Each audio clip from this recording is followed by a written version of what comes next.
ओ जैनी नसी नसी हर को पयो कदो उन दी कर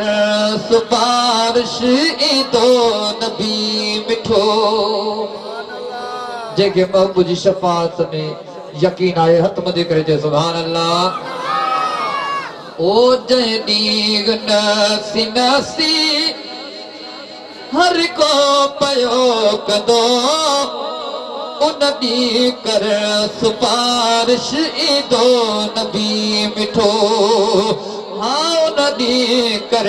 सुपारिश ईंदो नबी मिठो जैनी नसी नसी हर को पयो कदो उन दी कर सुपारिश ईंदो नबी मिठो और बजे कुसे खोखल कता तकदी पई जिते बजे पकड़ा में खलकता बुढ़दी पई जिते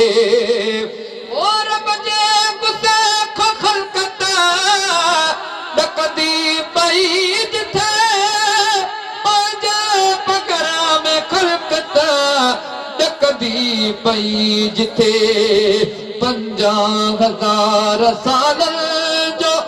सीधो दी दोस्तो उन दी कर सुपारिश ईंदो नबी मिठो जैनी नसी नसी हर को पयो कदो उन दी कर सुपारिश ईंदो नबी मिठो ओ सोया जल्द हो हाँ सोया जल्द था हुदा नबी सबई अगवार हो दो सब जो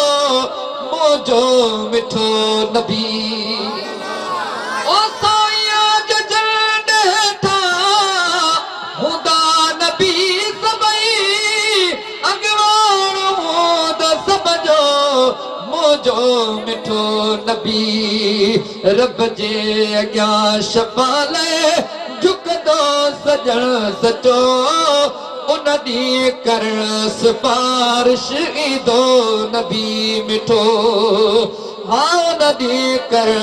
सुपारिश ईंदो नबी मिठो ओ चवंदो ख़ुदा खे मदनी हिबाश जन जन पढ़ियो कलमो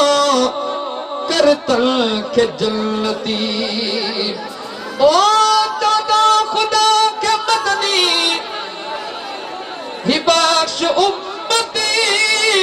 जन जन पढ़ियो कलमो तकबीर नारे तकबीर शाने मुस्तफा अज़मते मुस्तफा नारे तकबीर जो सुभान अल्लाह हथ मदे करे जो सुभान अल्लाह ओ चवदो खुदा के मदनी हिबाश उम्मती जन जन पयो कलमो करता के जन्नती हथड़ साफ को से दीदो दोस्तो उन दी कर सुपारिश ईंदो नबी मिठो वारिया करे बराबर ईमान जे हुयो उनखे बि बेश्त रब खां ॾींदो वठी मिठो वारिया करे बराबर ईमान जे हुयो उनखे बि बेश्त रब खां ॾींदो वठी मिठो शहज़ाद पाण खे मुंहिंजो नबी मिलियो उन ॾींहुं कर सुपारिश ईंदो नबी मिठो हाँ उन ॾींहुं कर सुपारिश ईंदो नबी मिठो।